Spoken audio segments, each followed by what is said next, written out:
1 jam ke depan kami akan menemani Anda dalam topik menjual tanpa jualan. Wah, seperti apa ini? Temanya benar-benar menarik sekali ya pemirsa. Dan seperti biasa pemirsa, bagi Anda yang ingin menyaksikan acara Hai Indo, Anda dapat mengunjungi Maxstream atau Una atau di IndiHome channel 525 dan juga Anda bisa memfollow kami di Hai_Indo TV di Instagram atau Facebook kami di Hai Indo atau YouTube Hai Indo Official. Baik pemirsa, di studio kami telah hadir narasumber kita yakni Bapak Mindiarto Jugorharjo. Beliau adalah seorang selling therapist dan juga EQ Personal Development Coach. Selamat malam Pak Min. Selamat malam Mbak Ivy. Orange, sweet. Cerah sekali Pak malam hari Awan ini. biru juga lebih cerah. Oh iya Pak, cocok Pak, cocok. Cocok. Gimana kabarnya Pak?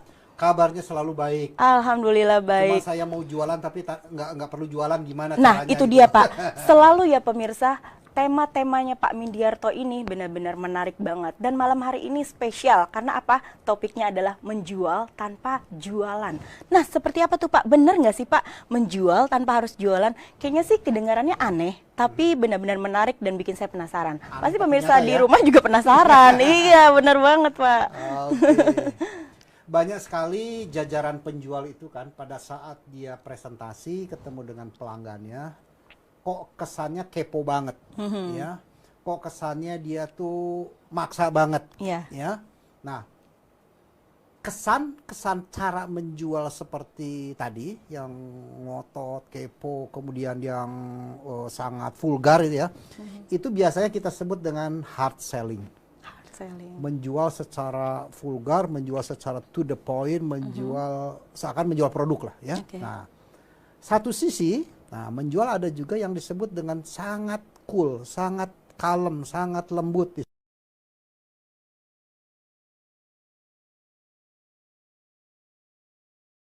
Menjual produk, ini saya punya produk, wah kualitasnya seperti begini hebatnya, kemudian punya fitur-fitur seperti begini, manfaatnya luar biasa. Nah, sedangkan kalau kita dari satu sisi yang soft selling, nah itu artinya menjual tanpa jualan kesannya ya. Apa yang dilakukan? Mereka menjual secara solusi. Oh, jadi begitu. bukan menjual produk tapi menjual solusi. Nah itu yang sangat membedakan, menjual produk dan menjual solusi. Itu yang membedakan Mbak Ivy. Iya, jadi solusinya ya Pak ya. Solusi yang menjual. Iya betul sekali, karena saya juga pernah dengar selling without talking. Nah malam hari ini menjual tanpa jualan. Ini lebih menarik lagi pemirsa. Selling without talking ya. Iya. Telepati itu. Hebat banget ya Pak ya. Diam-diaman terus Diam-diam catat aja order aja gitu ya, ya. closing ya. Kayak cenayang gitu ya Pak ya. Oke. Iya.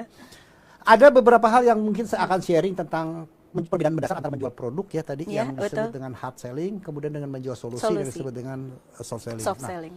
seperti Mbak Ivy sendiri, menggunakan hijab itu bisa perusahaan yang berbeda menjual produk yang sama. Salesforce A bisa menjual dengan hard selling. Menjual hard selling contohnya ya. Iya. Menjual. Ini saya punya hijab warna biru terbuat dari bahan seperti ini, kemudian dijahit dengan cara seperti ini, dengan teknologi seperti ini. Wah, hebat banget deh. Iya. Nah, itu menjual hard selling, langsung ke produk. Tapi kalau menjual soft selling yang dilakukan Salesforce tersebut adalah tidak bicara terbuat dari mana. Wah, kalau Mbak Ivy menggunakan hijab saya akan Begitu. gitu, akan nampak lebih cantik. Padahal lebih cantik kan nggak perlu harus dengan hijab. Iya, betul sekali. Itu soft selling. Oh, Ya, gitu jadi sangat Pak ya. vulgar sekali perbedaannya. Jadi kalau menjual produk adalah transaksional.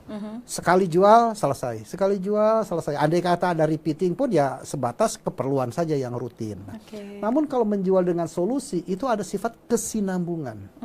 Ada preventive maintenance, ya. Ada pasca penjualan, pasca service. Jadi setelah menjual masih ada bisa jadi kunjungan-kunjungan selanjutnya agar tetap merasa puas, karena bisa saja solusi itu tidak hanya saat ini dipakai tapi bisa minggu depan, bulan depan atau 3 bulan kemudian membutuhkan tetap solusi. Sebagai contoh, kalau saya membeli fotokopi, mesin fotokopi. Kalau hard selling kan hanya menjual, oh saya punya produk seperti demikian dan kemudian setelah beli selesai. Tapi kalau soft selling artinya apa? Saya menjual produk itu untuk kebutuhan di unit mana, kecepatan seperti apa, kemudian di lantai berapa saya harus gunakan. Kemudian setiap minggu atau setiap 2 minggu saya harus datang untuk mengisi toner atau mengisi tinta aja. Bagaimana saya harus melakukan perbaikan, servis. Nah, itu adalah soft selling. Pengecekan gitu ya Pak ya. Kemudian orientasi jajaran penjual, si tenaga penjual, kalau yang hard selling menjual produk itu keuntungan semata-mata. Pokoknya saya punya modal sekian ditambah sekian persen atau sekian rupiah saya jual, selesai. Keuntungan semata-mata yang menjadi objektif. Tetapi kalau menjual dengan cara menjual solusi itu adalah masalah teratasi. Tujuannya apa? Produktivitas bekerja menjadi meningkat. Berbeda ya. Yang satu keuntungan semata-mata, efisien gitu ya. Kemudian gaya menjualnya pun kalau jajaran penjual yang menggunakan cara-cara yang hard selling tadi, ada gaya hit and run. Saya bawa produk, masuk, jual, selesai. Begitu dia tidak puas, ya kok dia gitu loh. Pokoknya to the point gitu ya Pak ya. Namun kalau menjual dengan cara solusi adalah sebagai konsultan. Jadi konsultasi. Lebih soft ya Pak ya. Lebih soft. Jadi waktu awal datang tidak, saya punya produk. Tapi bagaimana menggali masalah.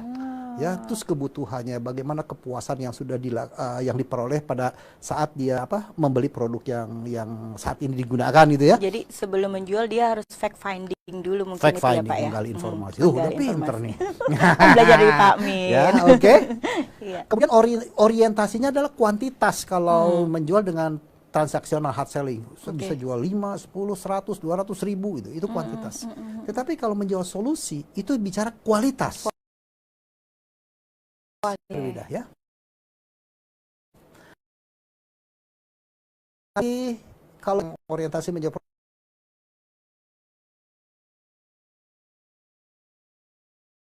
jangan bisa saja hari ini saya datang tidak dapatkan penjualan, tapi lebih banyak fact finding. Kemudian coba kita informasi, bahkan kalau perlu kita mendemokan kita punya produk ya. Nah, itu beberapa poin yang sangat membeda. Kemudian kalau jajaran penjual yang gaya hard selling menjual itu orientasinya kejar insentif, komisi, kejar target gitu ya Pak ya. Nah, sedangkan orang yang di soft selling menjual dia tidak hanya sekedar kepuasan mendapatkan komisi atau insentif, tetapi ada faktor kepuasan batin bahwa saya bisa membantu pelanggan saya bisa membantu klien saya. Jadi ada value tersendiri yang lebih jadi kepuasan sendiri gitu ya Pak ya. Nah, itu perbedaan-perbedaan yang cukup signifikan dan mendasar sekali di dalam hal bagaimana kita menjual dengan cara hard selling atau soft selling ya, menjual produk atau menjual solusi. Dan seperti yang kita ketahui kalau misalnya soft selling ini seperti yang tadi Bapak bilang, katanya nggak hanya sekedar menjual tetapi kita juga cari tahu dulu kebutuhannya apa, dan tentunya setelah itu ada maintenance kali ya Pak ya. Pasti. Istilahnya kita tetap harus memperhatikan bagaimana kepuasan pelanggan seperti itu. Benar nggak Pak? Betul. Maka ada satu konsep yang kita sebut dengan SPIS presentation. Wah, apa itu Pak? SPIS presentation. Mulai dari begini. Sebelum proses kita melakukan komunikasi di dalam menjual itu biasanya kita bikin suatu rencana penjualan. Jadi bukan rencana kunjungan. Jadi rencana. Ada planning untuk menjual itu seperti apa gitu ya Pak. Beda kan?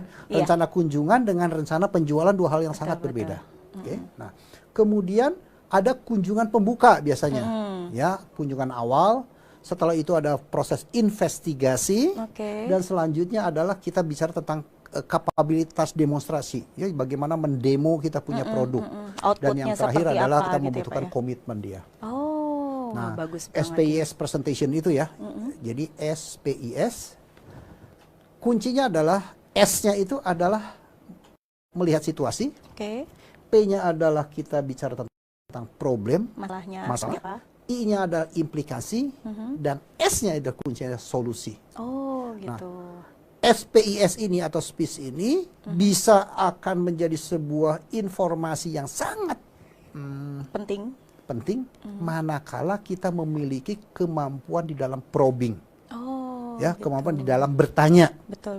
Nah, itulah kuncinya. Jadi nanti ada bagaimana situational question, bagaimana problem question, bagaimana implication question. Wah, berat dan banget itu bagaimana juga bahasanya ya, solution Pak, ya. question, pertanyaan-pertanyaan.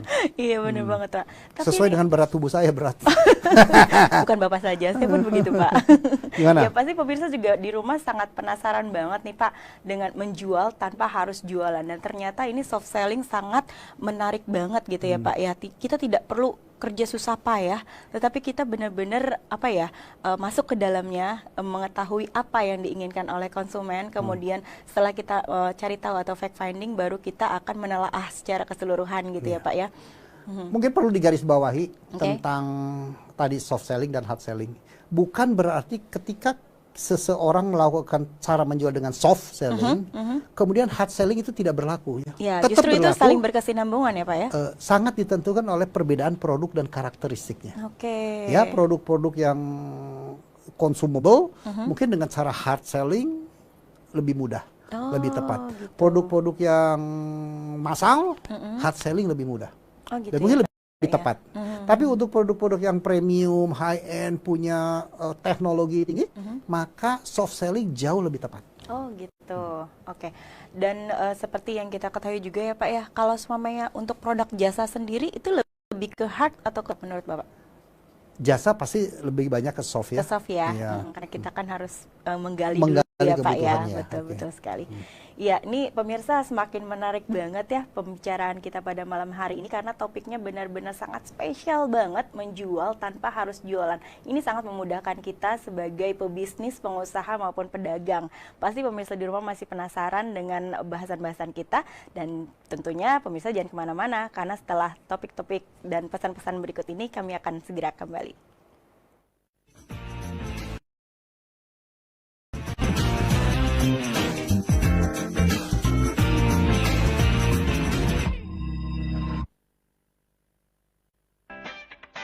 Kiong, kami akan bahas di Hi Family. Ibu Meli Kiong ini sebagai praktisi mindful parenting dan juga penulis banyak buku mengenai. Waktu itu si Matthew masih 3 tahun setengah, Julian itu kan selisih 4 tahun ya. Oh mama, tadi dia bisa pipi sendiri. Ya, selama ini kalau kita kenapa sih harus melihat sisi buruknya? Kenapa kita nggak lihat yang baiknya? Sisi yang baik. Salah saya bukan di matanya, Iya. tapi di syarafnya. Oh, oke. Bola mata saya gosong terus, jadi susah dapat fokusnya lah. Iya. Tapi tenang Jordi. Presiden. Tapi ini anak tuh kayak rasanya pokoknya ada sesuatu yang membuat saya kayak sangat tertarik untuk mengetahui siapa ini.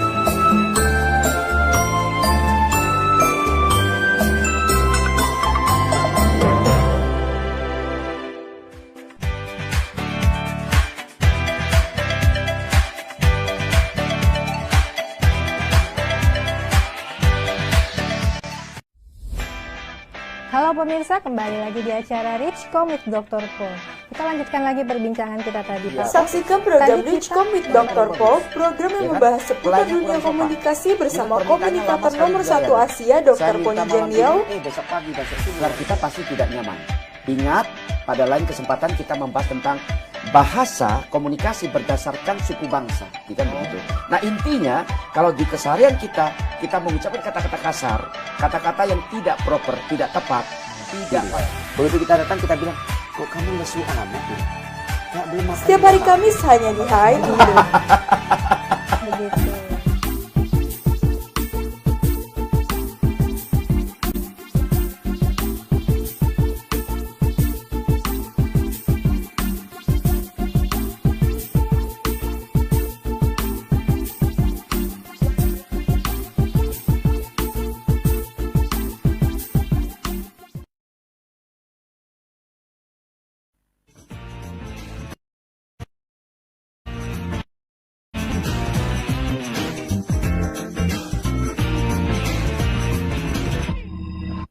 Terima kasih pemirsa, masih bersama kami tentunya dalam program acara Mindiarto Talk. Dan malam hari ini kita akan membahas tentang menjual tanpa jualan. Tadi Pak Min secara singkat telah membahas tentang hard selling dan juga soft selling. Lalu tadi juga ada istilah space ya Pak ya. Space, ya. Mungkin nanti Bapak bisa jelaskan juga secara detailnya seperti apa gitu ya Pak ya. Siap.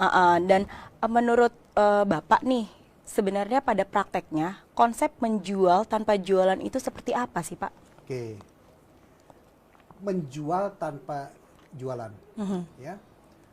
Artinya apa? jelas kalau lihat kalimat tersebut kan sangat soft selling. Iya. Kesannya saya nggak jualan, padahal sebetulnya otak kita, aim kita ya tetap jualan. Tetap jualan, betul. Tapi nggak kepo-kepo banget gitu ya, nggak membuat pelanggan takut. Karena kalau Iya. begitu kita hadir, kemudian langsung nyodorin produk, kesannya apa? Kesannya kita pelanggan kita kan udah dipepet, ditonjok, sebeli gitu loh. Iya, secara Padahal tidak belum langsung ya Pak tentu ya. Itu yang dibutuhkan. Betul, betul. Produk apapun kan kadang-kadang tidak hanya produk tunggal ya. Produk kan bisa karena ukurannya berbeda, varian berbeda, manfaatnya berbeda. Nah, perbedaan-perbedaan yang banyak inilah sebetulnya yang harus kita pandai-pandai mengambil. Di manfaat yang mana yang dibutuhkan, problem mana yang dibutuhkan, itu Ya, yang kita jual. betul sekali. Ya, jadi produk mobil pun sama. Ya, mobil pun sama. Apakah kebutuhan untuk pribadi atau kebutuhan untuk keluarga? Ya. Apakah kebutuhan ini untuk keluarga baru atau mungkin untuk orang yang mapan? Betul. Apakah ini city car butuh yang kecil, gesit, belok-belok, atau memang ini membutuhkan kadang-kadang sering membawa banyak tempat. Nah, ini kan Betul. kebutuhan, ya. Apakah sering hanya dalam kota atau sering traveling? Iya. Kapasitasnya apakah butuh mengendarai kendaraan itu di jalan yang datar atau sering turun naik, Betul. mau off road atau on road ya. Nah, itu sebetulnya kan informasi yang perlu kita garap, kita ambil dan kemudian kita baru suggest Iya, produk apa. betul, ya. betul Nah, sekali. kita bahas tadi yang tentang SPIS ya. Nah, S-nya itu adalah situation. Nah, bagaimana kita memahami situasi pelanggan dengan baik, maka kemampuan bertanya kita harus kuat. Oke. Nah, pertanyaan pada aspek situasi itu, apa yang bisa kita ambil, apa perlu kita gali ya, yang disebut dengan produk apa sih yang digunakan Bapak atau Ibu saat ini. Kemudian bisa juga bagaimana jumlahnya atau stoknya yang ada saat ini, apakah masih banyak, apakah sudah kritis. Nah, itu kan membaca situasi. Kemudian bagaimana jumlah karyawan, kalau produk kita punya hubungan kuat terhadap jumlah karyawan. Ya, seperti asuransi kan relatif kuat dengan jumlah Betul, karyawan. betul. Kemudian kalau bisa tentang kebersihan sangat ditentukan jumlah karyawan. Iya. Kalau kita jual fasilitas untuk kebutuhan sehari-hari ya, itu jumlah karyawan Jumlah menjadi penting. karyawan juga Nah, ada juga produk mungkin tidak perlu menanyakan jumlah karyawan, tergantung situasional ya. Tergantung ya Pak ya. Nah, itulah yang disebut dengan situation quotient. Bagaimana bertanya tentang situasi. Situasi. Luas sekali. Setelah informasi tentang situasi kita dapatkan secara cukup lengkap, maka yang kedua kita baru ke P, problem question. Jadi ingin mengetahui kesulitannya apa gitu di dalamnya Jadi Pak ya. teknik bertanya bagaimana tentang problem yang dia Miliki. rasakan atau yang dia dapatkan saat ini. Contoh apa? Bisa saja kesulitan apa sih dengan produk yang sekarang digunakan, Iya. atau ketidakpuasan apa, atau bisa juga bagaimana kualitas pelayanan dari si supplier atau vendor saat ini. Nah, itu adalah bagian daripada problem-problem. Bagaimana deliverynya sistemnya, bagaimana sistem pemesanannya, apakah cukup lama atau cukup singkat, cukup mudah, ya. Nah, itu adalah hal-hal yang kita gali. Dan kehebatan seorang sales force adalah bagaimana membuat problem. Oh gitu ya Pak ya. Iya. Justru malah menciptakan bagaimana membuat problem itu sendiri Iya, gitu ya. Yang kadang-kadang tidak terfikirkan oleh pelanggan atau prospek, kita ciptakan bahwa ini ada problem. Buat Gitu. mancing ya Pak ya, Buat secara mancing, tidak langsung ya. iya. Supaya si customer juga merasa, oh iya ternyata saya ada masalah di bidang ini, seperti itu ya Pak. Sebab kalau kita tidak bisa, ternyata kualitasnya bagaimana? Bagus. Pelayanan gimana? Bagus. Pengirimannya bagus. On time. Ya. Cara pemasarannya enak banget. Nah, ini nggak ada problem nih. Iya. Nggak ada problem, nggak ada solusi. Jadi Maka nggak kita ada harus bikin nggak problem di menarik sini. minat buat beli juga Iya. kalau kayak gitu ya Pak ya. Tapi Karena kalau misalnya tujuan- kita menciptakan bahwa itu sebenarnya ada masalah, pasti konsumen juga akan membuat penasaran ya Pak ya. Salah satu kunci bertanya tentang membuat problem, masalah. Saya tanya Mbak Ivi ya, Ya. bagaimana dengan kualitas pelayanan vendor sekarang? Mbak Ivi jawab, oh bagus. Iya. Nah, kalau kita berhenti di sana, maka tidak ada problem. Betul, betul. Tapi kalau saya bikin masalah itu menjadi masalah, apakah Mbak Ivi ingin nggak punya kualitas pelayanan yang lebih baik? Oh tentu Pak, Nah, karena kan jadi untuk problem kan? iya Jadi problem tuh. menciptakan masalah gitu ya Menciptakan Pak ya. masalah. Tetapi untuk meningkatkan kualitas tentunya. Ya, sama juga. Bagaimana sistem pemesanan sekarang? Wah, pemesanan sekarang enak, sudah online. Nah, kita bikin lagi pertanyaan yang membuat apakah ingin sistem pemerasan yang lebih nyaman, Bapak diem nggak usah order tapi langsung tahu kita kirim mau pesanan. banget Pak. Mau Gimana banget, itu caranya? ya. Kepancing juga ya Pak Itulah ya. yang disebut dengan menciptakan masalah. Menciptakan masalah, betul. Ya, kemampuan-kemampuan ini. Nah, pertanyaannya adalah atau kita balik. Ya. Karena di dalam SPIS ini, ilmu menjual tanpa menjual ini, SPIS itu adalah Ya. kekuatan bertanya seorang jajaran penjual menjadi kunci. Jadi bukan bukan kemampuan berbicara. Iya, betul. Kemampuan bertanya menjadi kunci. Mhm. Jadi diharapkan dengan bertanya 2, 3, 4 kata, Iya. cerita pelanggan bisa segudang kita catat. Iya. Tapi itu bagus banget untuk memperbaiki kualitas dan juga kuantitas yang dijual oleh si penjual ini dong. Iya. Karena tujuan kita apa? Kan menggali informasi. Betul. Kalau menggali informasi artinya apa? Artinya pelanggan yang suruh cerita, bukan kita. Iya. Cerita ya gimana ya Pak? Ilmu ya? hard selling kebanyakan jajaran penjual Jajaran yang banyak, penjual yang banyak ngomong gitu ya Pak bercerita, ya. banyak ngomong. Jadi kalau misalkan ini lebih ke soft selling, kita lebih mendengarkan dan mengerti si pembeli gitu ya Iya. Pak ya. Kemudian kita masuk ketiga ya, space tadi ya, Oke. implication. Nah, setelah kita tahu situasinya, setelah tahu problemnya, maka akibatnya, implikasi tersebut yang perlu kita endorse, perlu kita bikin empower bahwa masalah itu ternyata besar sekali loh. Nah, itu dia. Nah, itu tekniknya disebut dengan implication quotient. Iya, Ya betul, bagaimana? betul. Nah, contohnya, wah kesulitannya selama ini Bapak seperti apa? Nah, itu dibikin tuh, didramatisasi. Ya, bagaimana supaya kenyamanan ini kalau saya memberikan solusi ini bahwa Bapak lebih nyaman, Ibu lebih nyaman. Nah, itu artinya implikasinya ya. Bagaimana kalau produktivitasnya sekarang tuntutan zaman sekarang antara bisnis e-commerce, bisnis dari offline menjadi online. Kan menentukan kecepatan. Betul sekali. Apakah kecepatan menjadi penting? Oh iya dong, tentu. Nah, begitu. Yes, ya tentu. Artinya apa? Bahwa kecepatan menjadi kunci utama di dalam implikasi untuk menggunakan jasa atau produk tertentu. Iya, ya. betul Nah, banget. itu contoh-contoh kenyamanan. Bagaimana dengan pertumbuhan bisnis? Bisa saja. Bagaimana bisnis Mbak Ivi? Ya lumayan lah tahun ini kita bisa growth sampai 10%. Bisnis Mbak Ivi rata-rata industri yang sama itu growth-nya 20% loh. Nah, apakah mau untuk bisa bisnis growth 20%? Oh, mau banget gitu. Gimana tuh Pak kuncinya? Apa solusinya? Itulah teknik implikasinya. Iya, Kita pancing supaya dipancing ya, Pak, mau ya? untuk lebih baik. Ya. Betul. Baik tadi ya, prestisnya, produktivitas, kesulitannya berkurang dan seterusnya. Nah, setelah situasinya kita tahu, problemnya sudah kita bisa tangkap atau kita ciptakan problem, dan kemudian kita sodorkan implikasi-implikasi kalau menggunakan produk yang saat ini dan menggunakan produk kami. Implikasinya apa? Nah, itu mesti kuat sekali. Maka kekuatan produk benefit buat si penjual menjadi sangat penting. Oh gitu. Nah, dari 3 tadi SPIS terus, kemudian inilah kuncinya. S adalah pertanyaan solusi. Jadi contohnya apa? Solusi yang dimiliki atau yang ditawarkan oleh kita.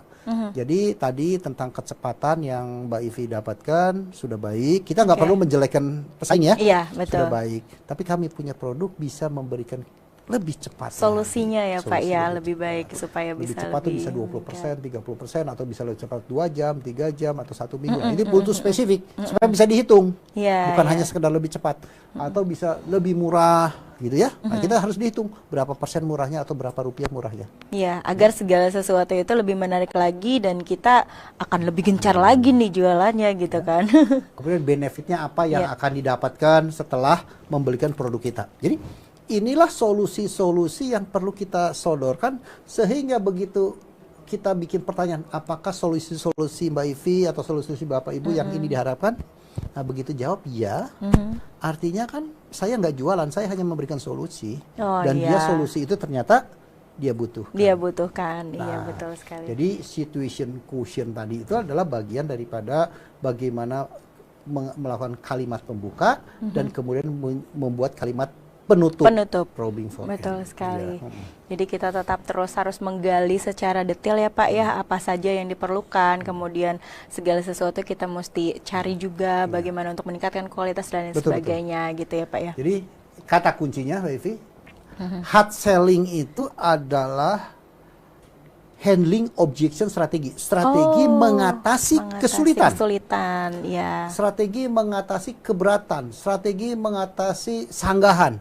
Itu adalah kalau hard selling. Ya. Tetapi kalau yang menggunakan soft selling adalah preventive objection. Jadi bagaimana pencegahannya ya, Pak, ya? pencegahan sebelum itu terjadi. Jadi Oke. totally different. Nah, apakah itu produk tangible ataupun intangible ya? Sama saja. Nah, bedanya kembali saya ulang bahwa untuk yang hard selling cocok sekali untuk produk-produk yang low end, yang relatif orang bermain dengan harga, relatif produk itu massal. Betul. Sedangkan yang soft selling yang objection preventive strategi, jadi strateginya menanggulangi, strateginya antisipasi, itu lebih biasanya ke high produk-produk end, yang tidak terjebak terhadap harga. Nah, Yang kita sudah kupas harga dulu ya, iya, betul, bagaimana kita tidak terjebak di dalam perang harga itu kan. Nah, itu ada dengan preventive strategi. Jadi produk yang middle up atau produk yang premium sangat tepat untuk menggunakan teknik menjual tanpa jualan. Wow, benar-benar menarik banget ya pemirsa. Teknik menjual tanpa harus jualan. Dan pemirsa jangan kemana-mana, karena kami masih akan terus membahas ya Pak ya topik kita pada malam hari ini. Dan tidak hanya berdua saja nanti Pak. Iya. Kita akan ada bintang tamu yang tentunya juga beliau sudah sukses di bidangnya juga gitu ya Pak ya. Seperti apa nanti kita akan cari tahu. Namun sebelumnya kita akan saksikan pesan-pesan yang berikut ini.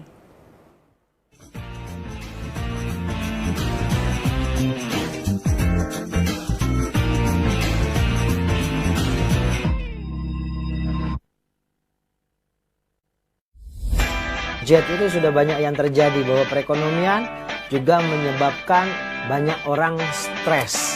Ya. Kemudian juga bahkan kejadian langsung ada yang stres, ada yang aneh-aneh, ada yang mabok, ada dosanya diampuni. Tapi ada juga orang yang tadi menyikapinya dengan stres yang sangat luar biasa.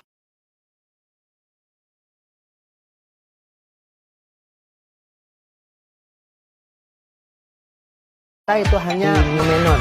Flocking phenomenon itu adalah fenomena berkelompok. Ya. Dulu mungkin kalau sekolah.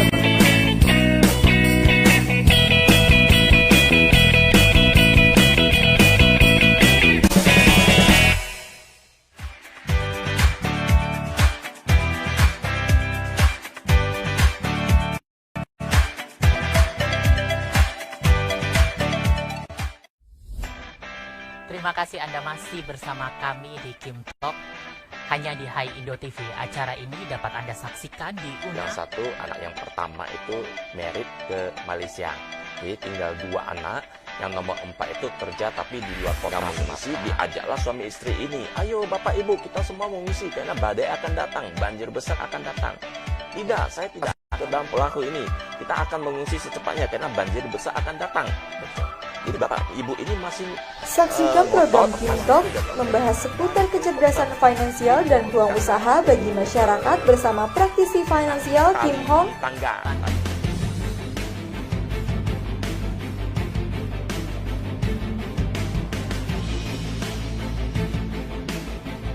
Setiap hari Rabu hanya di Hai Indo.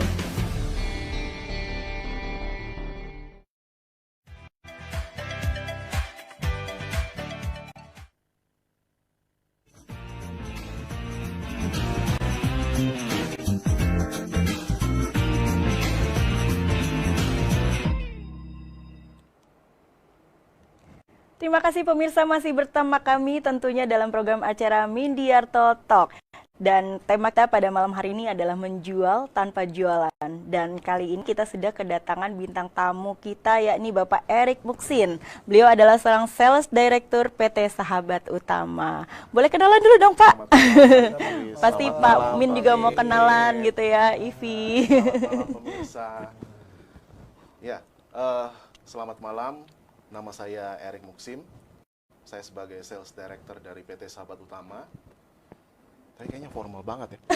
Jadi lebih santai. Jadi Sahabat Utama itu adalah perusahaan yang mendistribusikan produk dan juga termasuk mengembangkan merek itu sendiri di Indonesia. Untuk brand-brand yang kami bawa itu ada Parker, ada Casio, terus kemudian ada Sharpie, ada Rotring, Oh gitu. terus kemudian ada Olva, dan yang terakhir ini kita bawa brand Stabilo. Oh di gitu.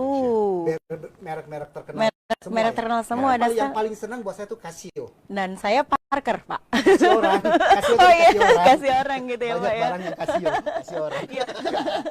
Dan ya benar yang Mbak Ivi bilang, di malam hari ini juga saya mungkin lebih menjelaskan lebih jauh untuk khususnya produk kami itu adalah Parker. Oh. Ya, jadi Parker ini adalah pena eksklusif, sangat berkualitas karena termasuk produk pen dengan market share terbesar di dunia. Di dunia? Di dunia. Di dunia loh, Pak. Oke. Bukan hanya di Produknya Indonesia. sendiri sudah 131 tahun. Wow. Oke, jadi berarti pengalaman dalam hal pen itu sudah sangat terpercaya. 2 kali umur terpercaya. saya nih. Ya. Dan Gimana umur saya, Pak? ya itulah. Jadi ini sangat related dengan tema kita pada malam hari ini. Karena memang apa yang membawa kesuksesan dari Parker ini di Indonesia adalah lebih ke arah pendekatan soft selling-nya. Soft selling Ya, betul ya. soft Seperti yang selling-nya. tadi kita sudah bahas Betul, ya, Pak ya. jadi sangat related dan ya memang bagaimana menghandle Parker sebagai produk premium itu semakin diminati oleh masyarakat Indonesia. Pak Erik, kalau boleh bertanya, kan pena tuh kan yang penting ada warnanya deh. Iya, Tulis lancar hitam, gitu ya, Pak biru ya, atau jalannya. merah kan. Dan kemudian branding juga, branding pena kan relatif sangat banyak di Indonesia. Ya kita bicara dalam skup Indonesia maupun nah, pertanyaan kita adalah istimewanya apa kalau begitu? Oke, pertanyaan yang bagus sekali. Iya. Jadi memang untuk pena eksklusif ini value dari brand, value dari produk itu yang paling utama. Value dari produk. Ya, betul.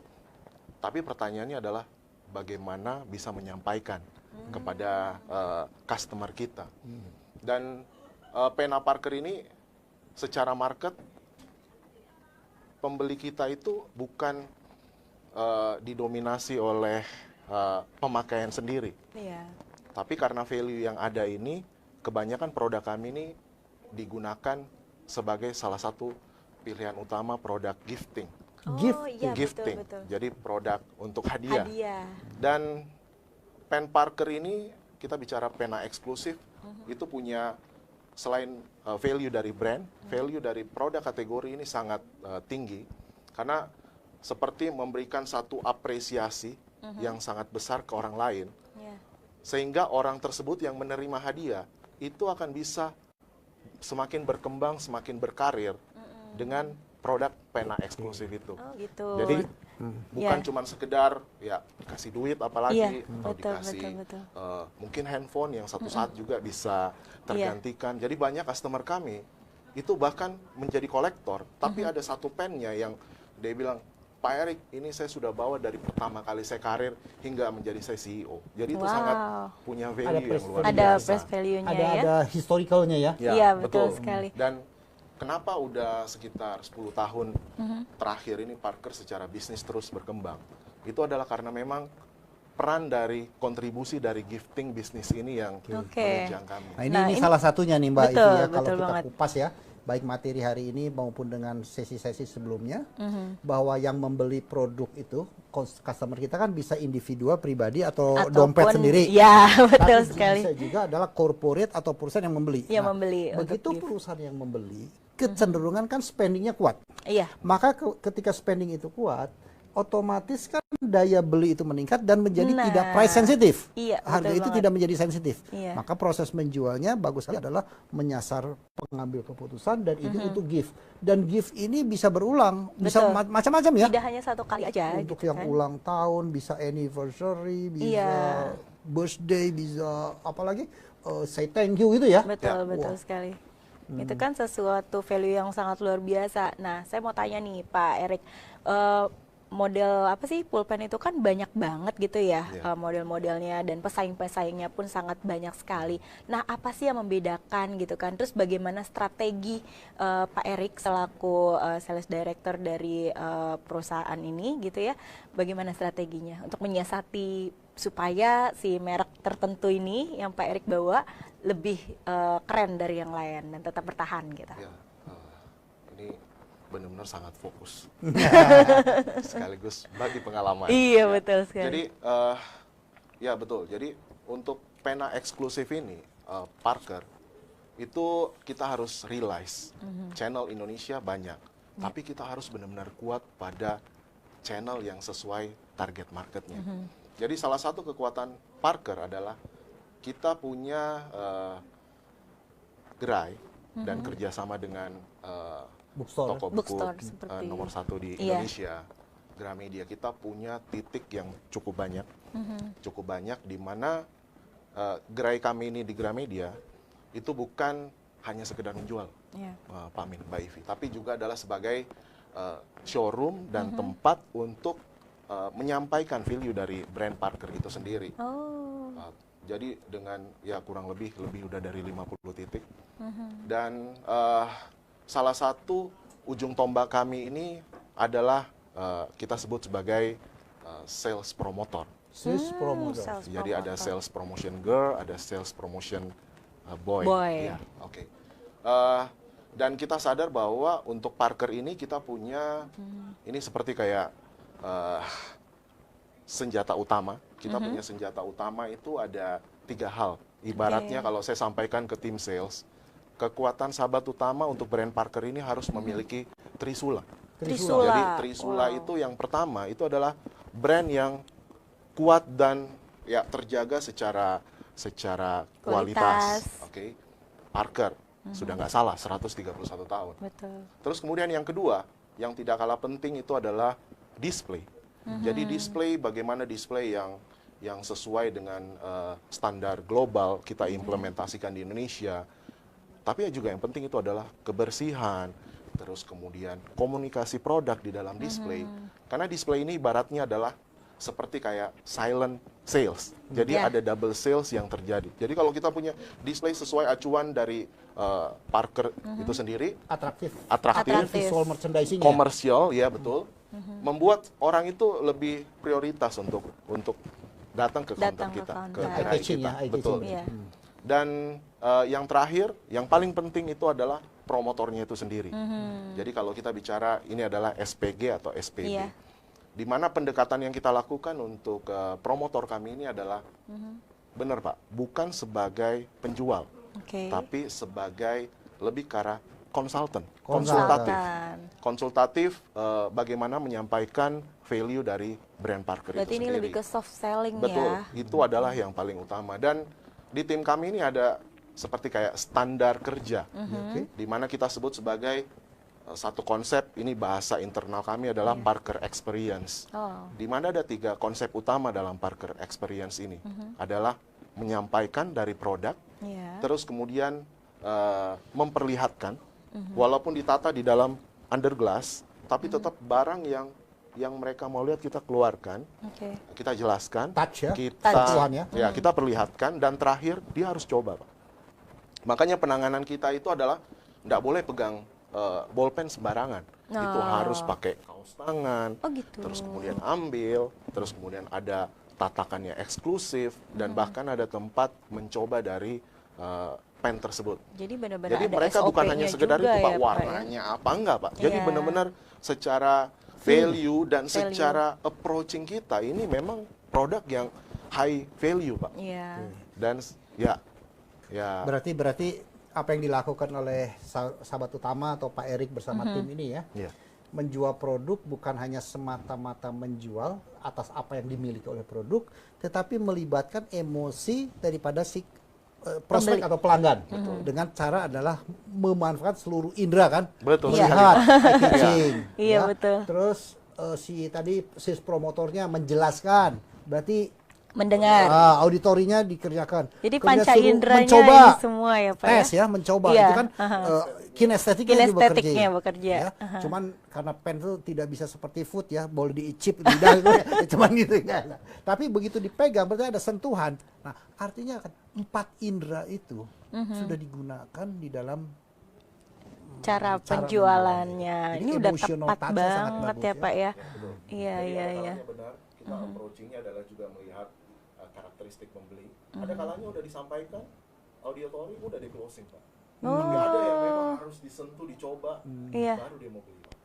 Tapi ya, menurut pengalaman saya kan juga salah satu pengguna pulpen Parker ya. Jadi tiap kali datang ke Gramedia itu selalu pas masuk ketemunya adalah counternya Parker gitu kan. Dan salesnya pun benar-benar sangat ramah, kemudian edukatif sekali cara untuk menjelaskan produk tersebut. Jadi saya tanpa Mbak Bibu langsung, Mbak saya mau yang ini gitu.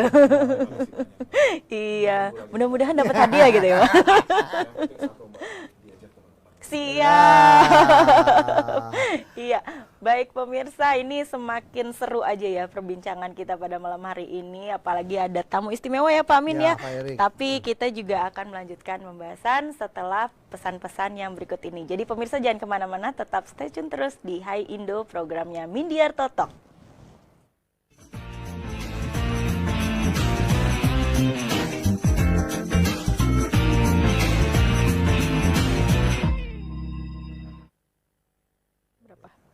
Segmen ketiga loh di sini. Halo pemirsa, kembali lagi di acara Richcom with Dr. Paul. Kita lanjutkan lagi perbincangan kita tadi, Pak. Saksikan program Richcom with Dr. Paul, program yang membahas seputar dunia komunikasi bersama komunikator nomor 1 Asia, Dr. Poni Genial. Besok pagi, besok subuh. Kita pasti tidak nyaman. Ingat, pada lain kesempatan kita membahas tentang bahasa komunikasi berdasarkan suku bangsa, kan begitu. Nah intinya kalau di keseharian kita mengucapkan kata-kata kasar, kata-kata yang tidak proper, tidak tepat, tidak. Begitu kita datang kita bilang, kok kamu lesu amat ya? Belum makan. Setiap hari Kamis hanya di Hai Indo. Begitu.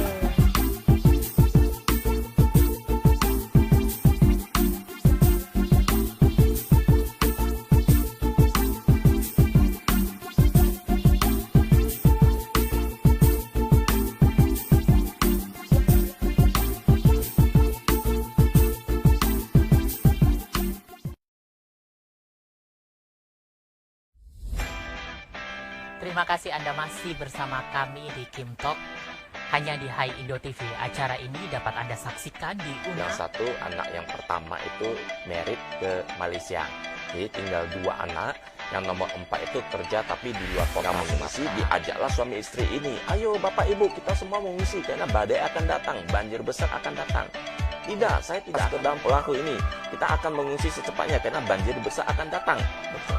Jadi Bapak Ibu ini masih saksikan program Kim Talk membahas seputar kecerdasan finansial dan peluang usaha bagi masyarakat bersama praktisi finansial Kim Hong.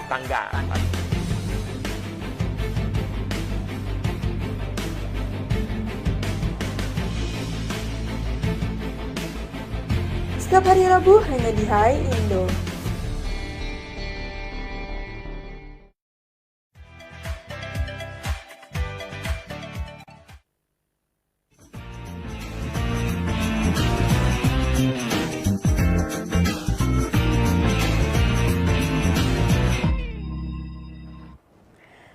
Pemirsa, terima kasih masih bersama kami tentunya dalam program acara Mindiar Totok. Wow, benar-benar seru banget pembahasan kita pada malam hari ini.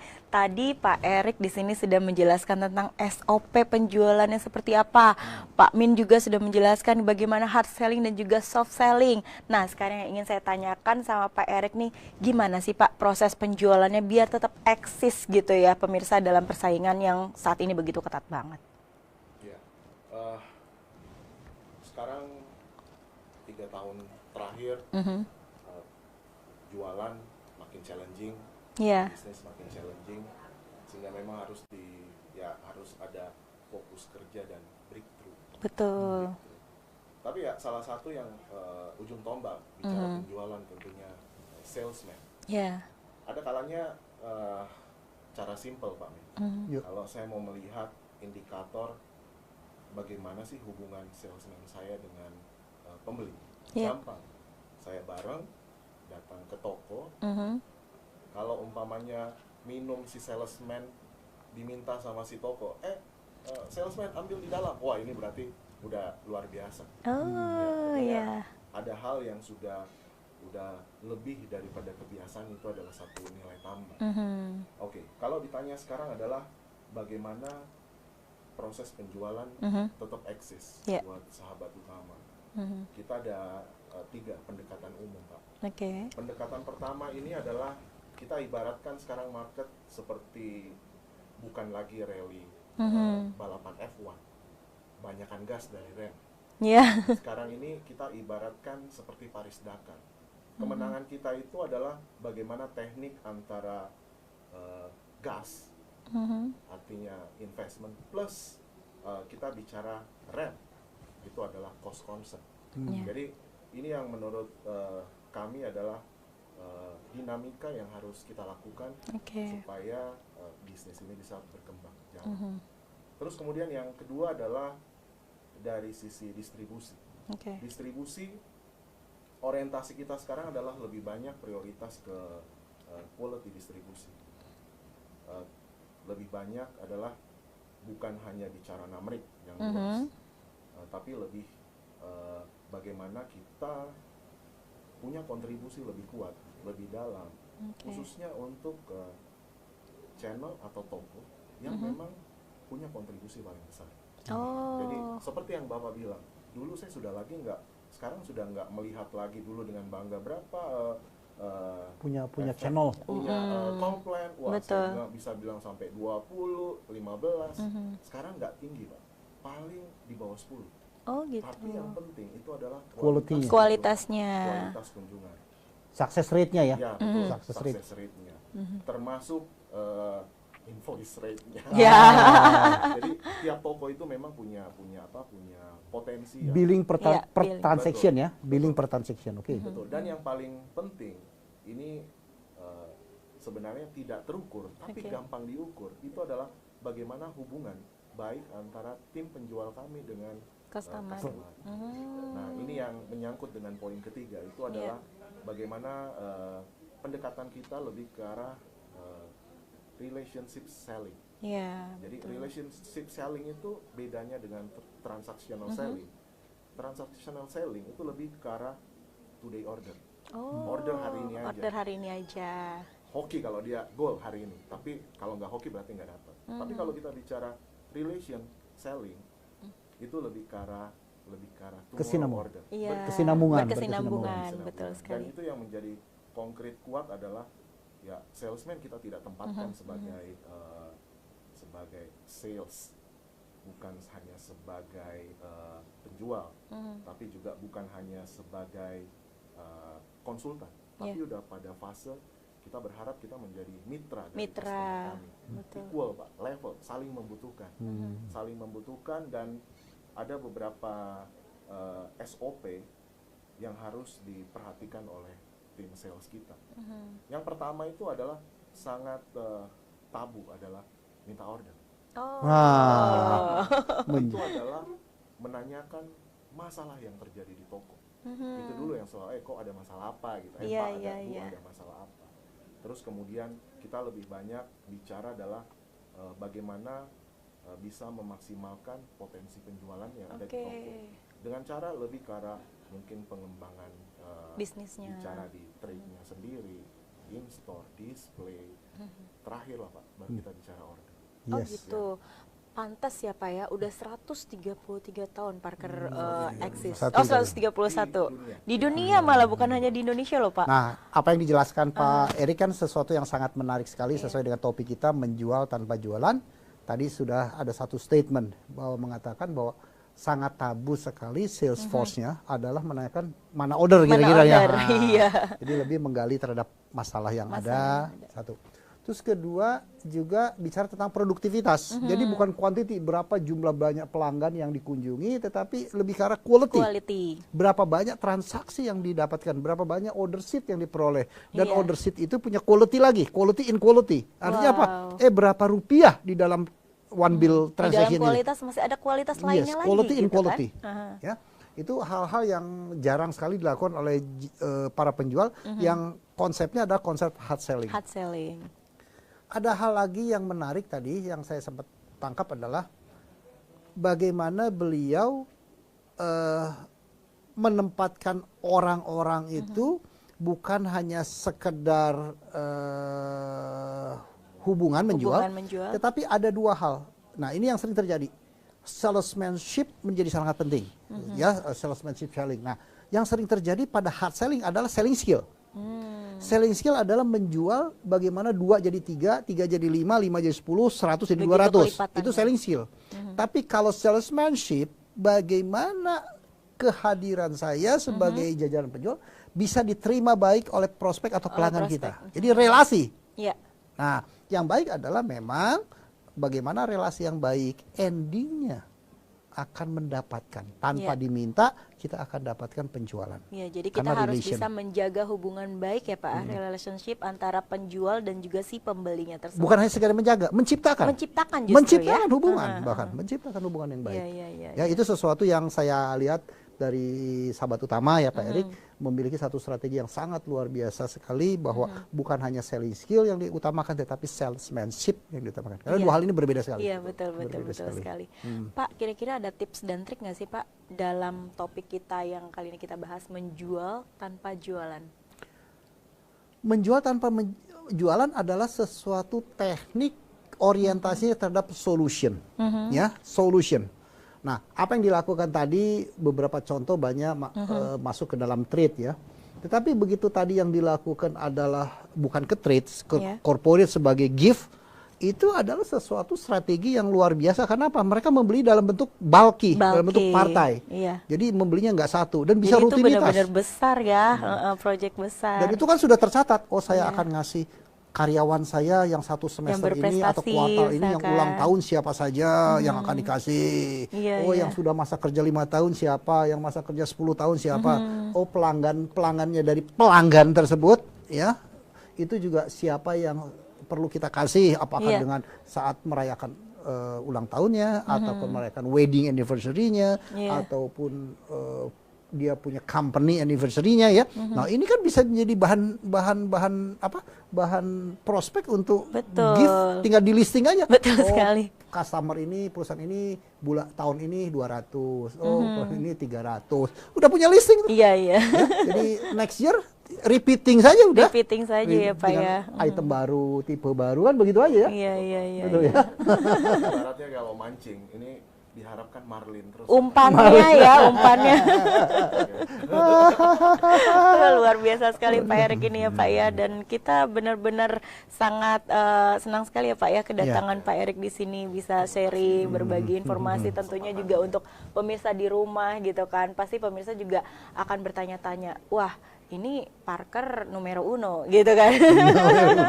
Apalagi setelah ada itu adalah ditentukan oleh pelanggan kita. Iya sih. Numero uno itu tidak ada yang abadi. Betul. Semua dinamik. Jadi di mana tim kami, pelayanan kami menurun, itu sangat berbahaya buat kita, sehingga memang yang paling penting itu adalah menjaga persisten. Betul sekali.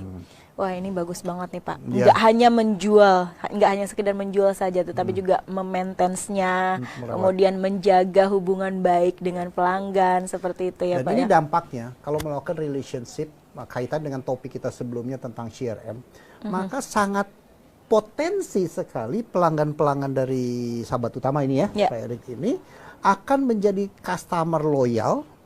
Dan kemudian loyalnya bukan hanya sekedar rutin membeli secara periodik, tetapi bisa menjadi advocate. Iya, pelanggan yang menjadi pembela. Betul. Jadi kalau ada yang menjelekkan produk beliau, dia jadi pembela kita. Kita diam, pelanggan kita yang membela. Bolehlah saya salah satu pembelanya.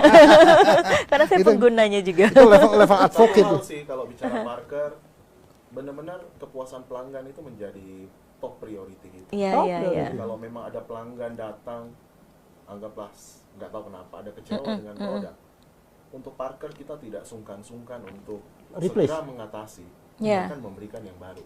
Jadi itu yang menjadi komitmen kita sendiri.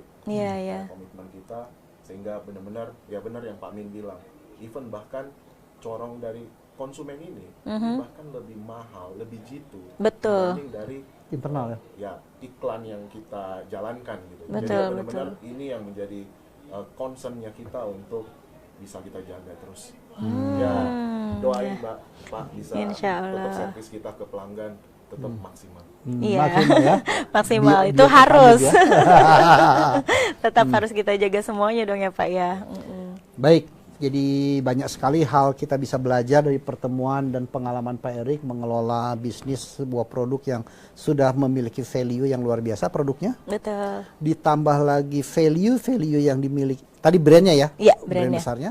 Kemudian bagaimana corporate Sahabat Utama memiliki satu prinsip value-value yang ditanamkan terhadap sebuah organisasi. Iya. Ditambah lagi adalah bagaimana value dari perusahaan ini bisa dieksekusi oleh orang-orang lapangan, sehingga itu bisa berjalan mulus. Jadi dari hulu sampai ke hilir itu aspek branding sudah diperhatikan, aspek dari perusahaan diperhatikan, aspek dari karyawan diperhatikan, aspek dari pelanggan juga diperhatikan. Jadi pelanggan harus puas dan sebagainya. Ya. Jadi semuanya ini empat itu kepung habis dah. Keroyok habis. Jadi artinya apa? Ya sudahlah, kita nggak perlu jualan lah, tinggal tunggu bersiul dapat order. Nah itu yang dinamakan menjual tanpa harus jualan ya Pak ya. Ya kalau misalnya sudah punya brand tersendiri, apalagi pelayanannya sangat bagus, ya betul kata Pak Min, menjual tanpa harus jualan. Jadi nggak capek-capek, ayo beli gitu ya nggak sih? Iya, Pak Min, Mas Erik, aduh mohon maaf nih waktu kita sangat terbatas sekali. Padahal masih pengen banget nih banyak nanya gitu ya Pak ya. Tapi karena keterbatasan waktu, insya Allah mungkin di lain kesempatan kita bisa ketemu lagi ya Pak ya. Terima kasih banyak Pak Erik atas kehadirannya, atas waktunya. Pak Min juga terima kasih atas sharingnya. Banyak banget ilmu nih yang kita dapat, dan tentunya pemirsa di rumah juga bisa mendapatkan ilmu yang sangat baik dalam acara kita pada malam hari ini. Dan pemirsa juga tetap jangan khawatir, karena kita akan selalu menyajikan topik-topik yang istimewa di setiap pertemuannya. Dan tetap saksikan terus acara Mindiar Totok setiap hari Senin pukul 20 waktu Indonesia Barat hanya di Hai Indo TV. Anda dapat menyaksikan di IndiHome channel 525 atau Maxstream dan Una. Dan jangan lupa juga untuk follow Instagram kami di Hai_Indo TV atau Facebook Hai Indo, dan juga YouTube kami Hai Indo Official. Saya Lisvira Vina pamit undur diri dari hadapan Anda. Sampai jumpa pada pekan depan. Selamat malam.